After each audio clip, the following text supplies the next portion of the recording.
Dans votre édition des locales, vous assisterez à un drôle de procès, celui de François Ier, une pièce de théâtre jouée dans l'enceinte du palais de justice du Havre. Le Velov nouvelle génération présenté aux Lyonnais, vous découvrirez un vélo en libre service modernisé avec notamment une assistance électrique. Mais avant, les livreurs de fioul submergés d'appels. Avec la baisse des températures, les propriétaires de chaudières passent les commandes plus tôt que prévu. Illustration en Moselle. Le temps quasi automnal de ces derniers jours réveille l'élan pour les commandes de fioul. Dans cet entrepôt de Kédange, le téléphone n'arrête pas de sonner. Ici, on s'adapte. Alphie, bonjour. Pour les urgences, on livre le lendemain ou le jour même. Sinon, on a un délai actuellement, parce qu'on a beaucoup de demandes, de 48 heures maximum. Mais vraiment au plus tard de 72 heures. On s'adapte aussi aux clients qui ne sont pas disponibles, qui travaillent, des choses comme ça. Un tarif bas pour le moment encore, 75 centimes du litre, joue aussi sur cet afflux de commandes. C'est un peu de tout, je dirais. C'est les retours de vacances, les conditions météo, c'est aussi la hausse des prix. Les gens aiment garantir un prix, vu qu'il n'arrête pas de monter, ça fait une dizaine de jours maintenant. Et c'est un ensemble, en fait, on va dire. Une vingtaine de livraisons en moyenne par jour, ça ne chôme pas pour Ludovic, le livreur. Ce frimas inhabituel reste pour la clientèle le principal objectif de l'achat. On a le niveau qui était à 600 litres, donc on fait le plein avant que ce soit le plein hiver et qu'on se retrouve les pieds dans l'eau. Voilà. Les tarifs aussi Les tarifs toujours, je compare toujours sur internet par les livraisons comme ça. Et voilà, donc j'ai choisi celui-ci. Vous avez pris combien aujourd'hui en litres? 1400 litres. Normalement, je fais l'hiver, tranquille. Attention donc, le principal conseil à respecter, c'est de bien surveiller le cours actuel du fioul. Une augmentation est logiquement à prévoir dans les jours qui viennent.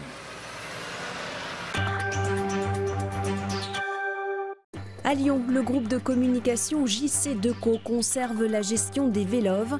Dans le cadre de ce nouveau contrat de 15 ans, tous les vélos en libre service vont être remplacés. Certains pourront fonctionner avec une assistance électrique. La métropole de Lyon était la première en 2005 à lancer ses vélos en libre service. En 12 ans, que de chemin parcouru. Velov, c'est aujourd'hui 180 millions de kilomètres au compteur. Alors, à l'heure du nouveau contrat, chacun voudrait apporter ses idées pour l'avenir. Sur tout ce qui est voirie réservé au Velov. Alors c'est pas sur des questions de piste et tout ça, mais c'est sur le revêtement. Niveau tarif, c'est correct quand on est abonné, sauf, oui, ça c'est une bonne remarque, si on oublie ou si on le garde un peu trop longtemps, là ça devient un peu prohibitif, c'est-à-dire qu'au bout de 2 heures, 3 heures, ça vous prend tout votre crédit. Ils avaient parlé de nous mettre des moteurs, moi je veux bien le moteur. Vœu en partie exaucé, car le Velov nouvelle génération, le voici. Plus léger, connecté, plus nombreux, on passera de 4000 à 5000 vélos, et surtout à assistance électrique. Cette batterie, elle se clip, elle se déclipe, elle se verrouille très simplement. Elle sera louée par les usagers qui souhaitent avoir l'assistance électrique. Ceux qui ne le souhaitent pas ne la loueront pas, mais pourront utiliser ce vélo comme les autres. La batterie étant reliée bien sûr à un moteur électrique qui se trouve sur la roue avant. Le marché conclu entre la métropole et l'entreprise JC Deco porte sur 15 ans. Un contrat donnant-donnant. L'entreprise gardera les recettes de la publicité sur les abribus et les panneaux. En échange, elle paiera une redevance à la métropole. Un marché où une seule entreprise a pu répondre. Difficile dans ces conditions de faire jouer la concurrence. On préfère dans une négociation au départ avoir plusieurs interlocuteurs. Ben, ma foi, devant nous avions un seul interlocuteur, mais nous sommes arrivés à bâtir une bonne négociation et je crois que Jean-Claude Decaux savait aussi qu'il était dans une métropole extrêmement importante et qu'on regarde de très près en France ce qui se passe ici sur la métropole lyonnaise en matière de mobilité. Restent les modalités pratiques pour les grands lyonnais. Les nouveaux Velov arriveront en juin 2018. Les abonnements seront revus à la hausse de 25 à 31 € par an. De nouvelles stations verront le jour autour de Lyon et Villeurbanne. Enfin, les pistes cyclables passeront de 700 à 1000 km. Pietto, c'est le nom d'un personnage qui vient d'être installé dans les rues de Romba. Il a été placé à plusieurs endroits dangereux, à bord des écoles, arrêts de bus ou comme ici, sur la RN 52 qui permet à 25 000 véhicules par jour de traverser la ville. Un dispositif destiné à interpeller les conducteurs, notamment grâce à sa petite taille.